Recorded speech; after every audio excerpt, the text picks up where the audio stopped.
क्योंकि आज देश की एक बहुत बड़ी आबादी जो एयरक्राफ्ट यूज करती है, उसको आप वायुयान बोलिए या पुष्प विमान बोलिए या उड़ा जहाज बोलिए, जो कुछ भी बोलिए, फाइनली हम लोग उसको जहाज एयरक्राफ्ट भी बोलेंगे और कुछ नहीं।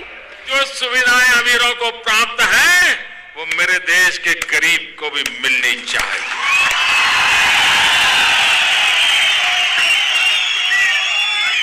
जो सामान्य व्यक्ति हवाई चप्पल पहन करके घूमता है, वो मुझे हवाई जहाज में दिखना चाहिए।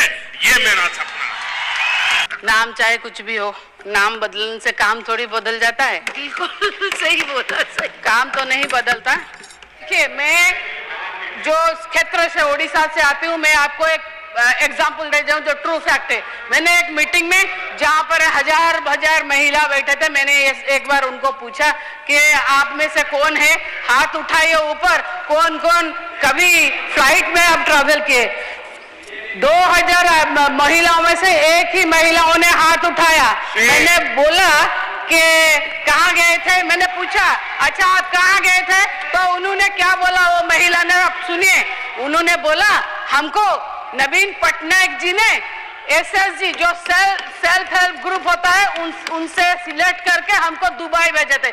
ये है मेरा नेता जो कुछ बोलता नहीं है, जो बोलता है वो तो नहीं करता, ये ना बोल कर भी करता है। इसको कहते हैं हवाई चप्पल पहनाने वाले महिला को हवाई जहाज में उड़ाना, इसे कहते हैं। मुझे भारतीय वायुयान विधायक जो 2024 बोलने के लिए मौका देने के लिए, क्योंकि आज देश की एक बहुत बड़ी आबादी जो एयरक्राफ्ट यूज करती है, उसको आप वायुयान बोलिए या पुष्प विमान बोलिए या उड़ा जहाज बोलिए, जो कुछ भी बोलिए, फाइनली हम लोग उसको जहाज एयरक्राफ्ट भी बोलेंगे और कुछ नहीं। फिर भी देखिए, जो इतने बड़ी आबादी है जो यूज कर रही है आज एयरक्राफ्ट को जाने आने के लिए, मगर सबसे बड़ा आबादी जो है, जो लोग आम आदमी हैं, जो जिनको हर किसी की इच्छा होता है कि मैं भी कभी फ्लाई करूं, मैं भी कभी फ्लाइट में बैठूं, मैं भी कभी एयरक्राफ्ट में जाऊं। होना भी चाहिए मैडम, क्योंकि हमारे देश के प्रधानमंत्री ने एक शब्द बोला था, एक वर्ड बोला था कि हवाई चप्पल पहनने वालों को भी हम हवाई जहाज में बैठाएंगे। मगर हवाई जहाज, आप अभी क्या आंकड़ा है कितने हवाई चप्पल पहनने वाले हवाई जहाज में चढ़े?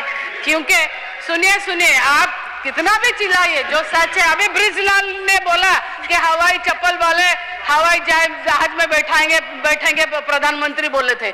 उड़ान उड़े देश का आम नागरिक, कहाँ गया ये उड़ान स्कीम?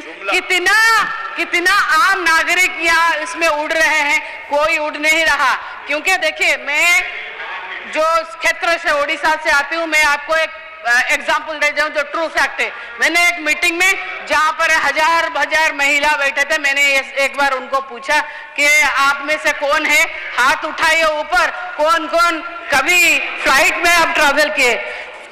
2000 महिलाओं में से एक ही महिलाओं ने हाथ उठाया। मैंने बोला कि कहाँ गए थे, मैंने पूछा अच्छा आप कहाँ गए थे, तो उन्होंने क्या बोला, वो महिला ने, आप सुनिए, उन्होंने बोला हमको नवीन पटनायक जी ने SSG जो सेल्फ हेल्प ग्रुप होता है उनसे सिलेक्ट करके हमको दुबई भेजे थे। ये है मेरा नेता जो कुछ बोलता नहीं है, जो बोलता है वो तो नहीं करता, ये ना बोल कर भी करता है। इसको कहते हैं हवाई चप्पल पहनाने वाले महिला को हवाई जहाज में उड़ाना, इसे कहते हैं।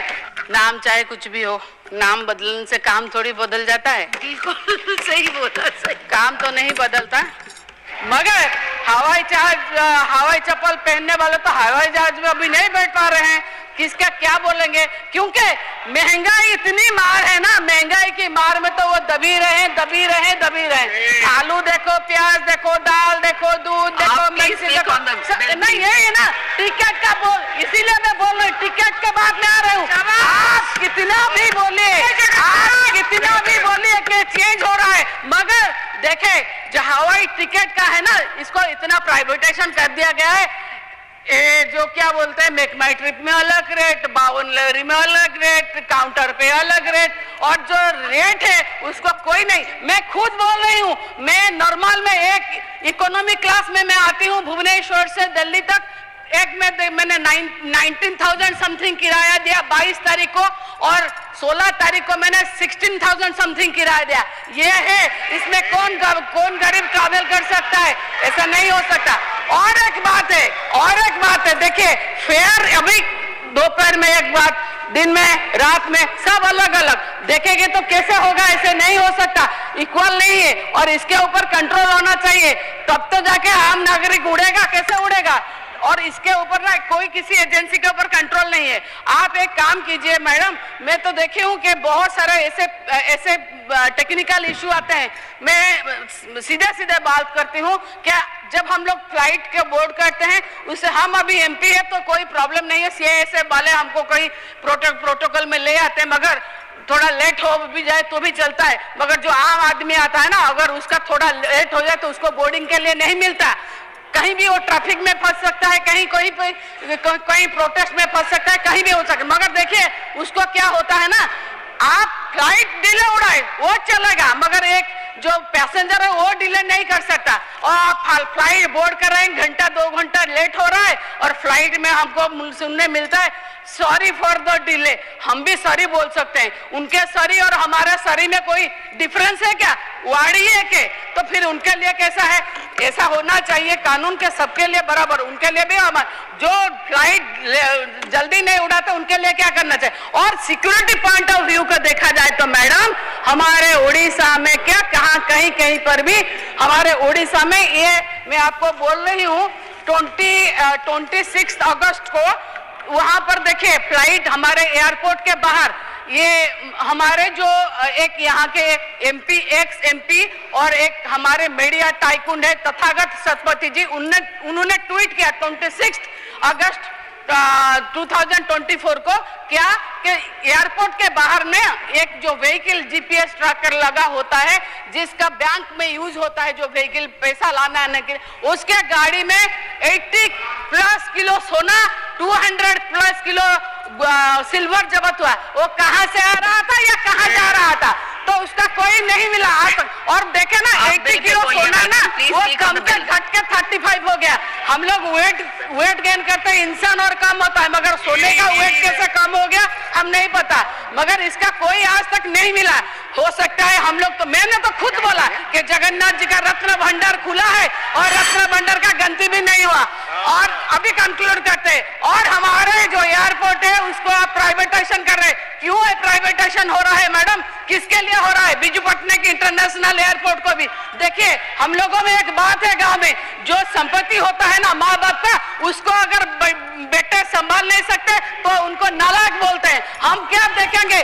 देश का संपत्ति अभी प्राइवेटाइजेशन हो रहा है, ऐसा नहीं होना चाहिए। हमारे जो बाद में आने वाले पीढ़ी है, तो ये किसको क्या दिखाएंगे? उसको दिखाने के लिए इसको बोलेंगे कि ये हो गया वो हो गया।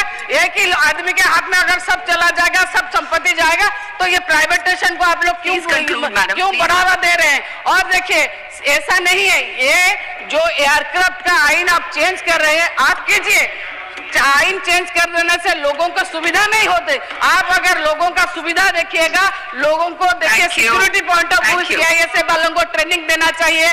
और जो फ्लाइट जहां ऑल वेदर में लैंड नहीं कर पा रही है, उसको कैसे ध्यान देना चाहिए। ऐसा होने से कम लोगों और जो